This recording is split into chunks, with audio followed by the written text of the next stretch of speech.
Hey everybody, it's Melanie and Lucky coming to you from the Outer Banks, North Carolina. Oh, look at that sun. So Lucky's over here munching on what's called greenbrier, and when we're out in the woods he like searches it out. He loves it. It's got thorns on it. He doesn't care. He eats the thorns anyways with so much gratitude. I don't think so, bro. So this morning, I'm having trouble keeping up with his activity level, and that is a huge change. It's been about 2 years, maybe a year and a half, that I've been too active for him. Going on walks, he would be wheezing so bad that I'd turn around and come home, and I'm still out of breath, man. He's got me running all over the neighborhood. We trotted and jogged at least like 50% of the time. And the funny thing is, I've been wanting to go running. I wanted to start running. And I didn't know that it was going to be with this guy because I didn't think that, Lucky, hey, Lucky Dunbar. Come, no, we're going back this way. Oh, he's such a boob. I didn't think that he was going to be the one that I had to keep up with. I kind of wanted to learn how to run in the event of a survival need. Oh, look at all the greenbrier in there. Go eat that. In the event of survival, getting away from whatever crazy thing might be coming our way, whether it's natural disaster, people, war, whatever it is. But most Americans cannot run. We Grubhub everything. And by we, I mean they, because I don't use Grubhub and I cook almost everything from home because, well, financially it's too expensive to go out anymore. And B, the food just doesn't make me feel good after I eat it. So there we have it. So anyways, I wanted to start running. And I now get to run with my best friend. I got a running partner. And I just can't tell you the change that I've seen in him and the brightness in his eyes. And when he comes to greet me at the fence, his head is up, whereas before it was just like really low and slow and and the interesting thing is that I heard about 6 months ago that when I would quit smoking was when he was going to feel better.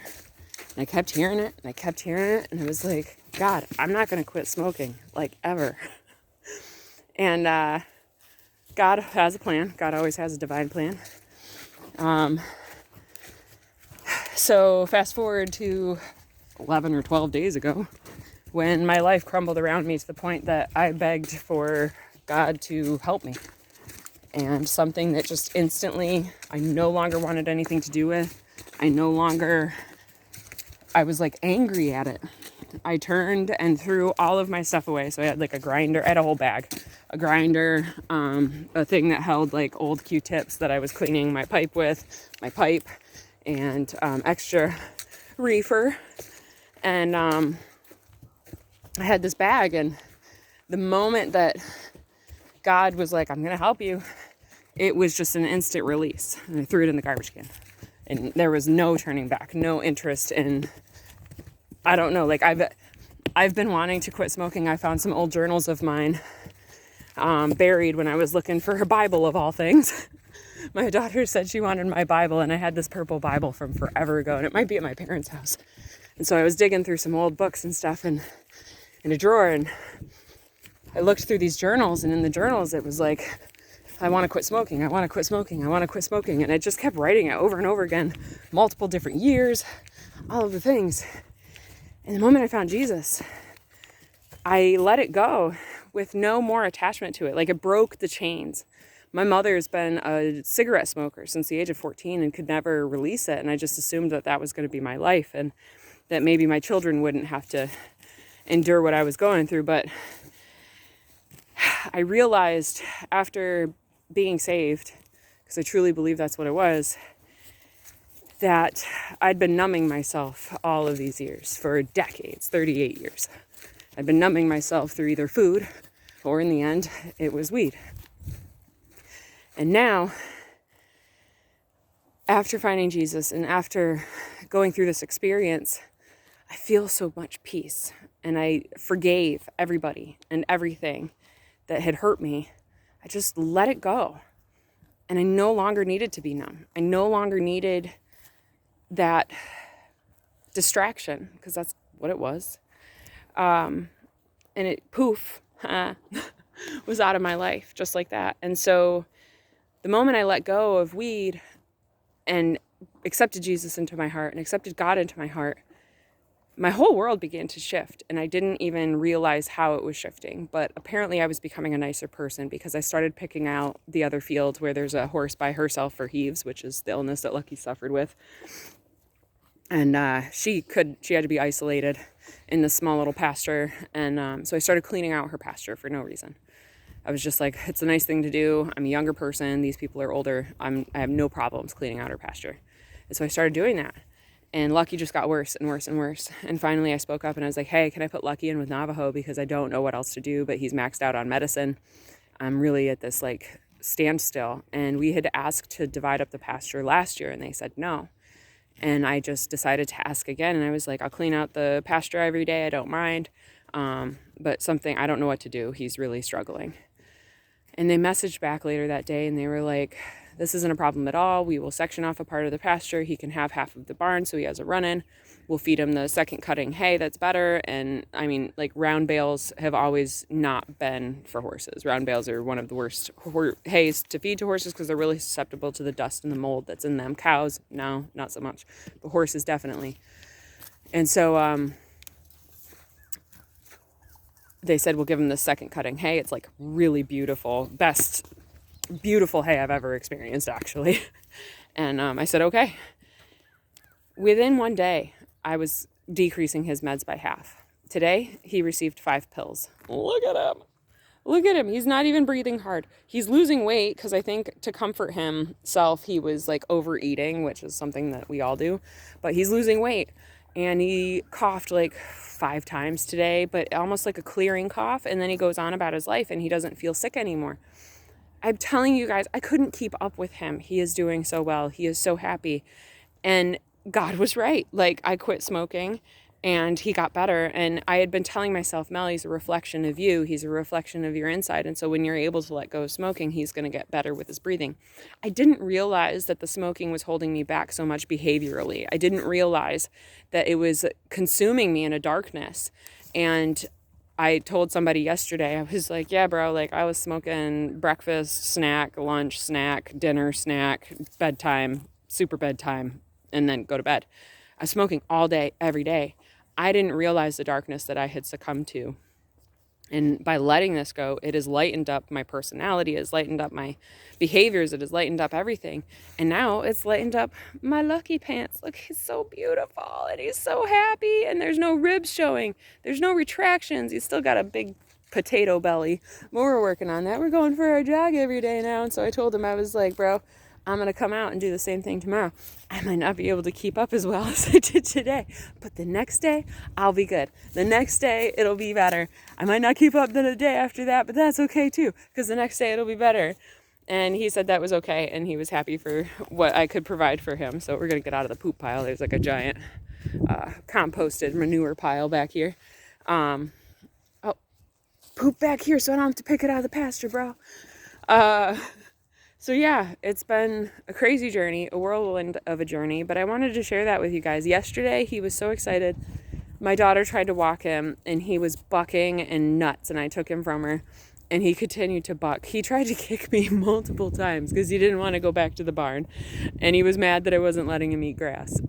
We had to like bed down all the stalls, and Chris had just arrived with the wood shavings delivery, so like it was tough poop, but he had to go and do what he didn't want to do. So then I let him out in the pasture and he galloped as fast as he could and he did these huge happy laps. And my daughter was like, Mommy, he's so fast. I didn't know he was so fast. I was like, oh yeah. She goes, did you race him? I said, we used to gallop all the time. Like I would get on him and ride. And then whenever we found these big long fields, we would just gallop as fast as we could. And he loved it. And so now that he has his breathing back, he's able to do that again. And it was just so wonderful to see him so happy and so filled with joy. So yeah, the changes that you make in your life, you never know the true impact of them until a ways later. I mean, it's not a whole long time later, but a little ways later, you don't know the true impact of what that change is going to do for you. And so I'm so grateful now. I've only had like 2 cravings of wanting to smoke. And it was because of situational stuff that was happening in my life. And actually, after the Super Bowl, like, I watched the Super Bowl not wanting to. I did not want to watch the Super Bowl. I told the people that wanted me to cook dinner for them to watch the Super Bowl that I thought it was of the devil. I find out that, like, there's so much demonic idol worship happening in the Super Bowl for watching it, because I don't watch mainstream crap ever. Find out that Taylor Swift hangs out with a Satanist, and, like, got on a whole rampage about that because this lady, Taylor Swift, is an idol and somebody that all of these children, little girls, are invested in, and they're Swifties and all that stuff. And it's, like, so crazy to me. She wear the clothes that she was wearing and how she was behaving, and she was, like, pounding alcohol beverages, and she was hanging out with the Satanist girl, and then she's got, like, this lingerie on where there's just, like, a black band here, and then, like, the bottoms of her boobs were hanging out with, like, fishnet over her stomach. And I just was really appalled that this is somebody, that this is a role model for our children. This is a role model in the world. And I got to, like, a really dark space after that. The whole next day I felt terrible, and the next night I had nightmares, like demonic nightmares. Heard demonic growling and had to, like, wake up at 1:30 in the morning and pray. Woke up praying, and then reading my Bible at 1:30 in the morning. And that was, like, the darkness that had come over me just by watching one show. And that brought cravings on. So be careful what you're consuming, whether it's marijuana, alcohol, sugar, all of those things. But then, like, be careful what you're consuming when it comes to television and media. That stuff affects your brain, and you don't even know it's happening. And there was definitely symbology and devil worship crap in there. So yeah, that's the other point I can make today. So, like, the changes that you're making in your life, you don't know the impact that they're going to have down the road, the positive changes and the negative changes. If you're making negative changes, you're going to have negative impacts down the road that you don't even know what's going to come. And that could go for children out there, little kids, guys, teenagers, tweens, all of the things. The moment you start picking up drugs and alcohol, you don't know the impact that's going to have on the rest of your life. And I could tell you from experience, I started drinking at the age of 15 years old. I had the first hit of weed at 15 years old, and it drastically changed my life for the rest of my life until 38 years old, when I'm officially sober. That's how long it took to break those chains. So watch what you're doing now, because it definitely will affect you in the long run. And the positive changes that you're making, you don't know how those are going to affect your life and what positive outcomes you're going to have just by making these changes within yourself and within the area around you. Watch what you're consuming. Watch what you're taking into your body, mind, spirit, and soul, because it does matter. And this is spiritual warfare right now. This is truly a spiritual warfare, and it's been going on for a couple thousand years. People like me are waking up, and we're here to make change, and we're here to bring the change. And so I'm here to help you all do that. So thank you for watching. Thank you for listening to this little bit of testimony. I'm going to keep sharing positive influence stuff and helping you guys understand life maybe a little bit through my journey and Lucky's journey and all of that. And yeah, I'm just really grateful to be here, and I'm really grateful to have my family, and I'm really grateful to have Jesus in my heart and following this path of righteousness now, because it's really awesome, the doors that are opening in our life. We got 4 new locations for our juicing business just in the last 12 days, and it just happened as, like, this domino effect of all of the positive changes that are happening. So with all that said, I'm going to peace out. Lucky, he's got to go back to his location, and we will see you guys very soon. I am sending you so much peace, so much love. I don't know if I should say namaste anymore. I've been, like, rolling this around in my head for a while, because I've given up oracle cards, I've given up crystals, I've given up all of the things that are, instead of going to God for answers, I was going to all of these other things. And that's why it's idolatry. That's why you're worshiping idols, is that you're not going to God, who's the creator of all things, for your answers. You're going to cards, you're going to crystals, you're going to yoga. And the symbology behind yoga there is idol worship in it. I do believe that there's probably Christian yoga out there. I know that there's Christian yoga, but honestly, my back pain's gone just by doing all of this stuff. Like, I'm not holding on to pain anymore. And I always thought that yoga was going to be the help for that. But honestly, I think it was God. So I don't know about Namaste. I always interpreted it as the soul within me recognizes the soul within you. But then again, I don't know. And we'll figure that out together, I guess. So I'm sending you guys so much peace and so much love and so much namaste. And Lucky. Hello. Can you say hello? No. Num num num. Num num num. ASMR Lucky style. Oh, I found out something new about him today real quick. He likes to dip his hay in water while he's eating it and like wash it around and then eat it. It's like cereal. He was too cute doing it.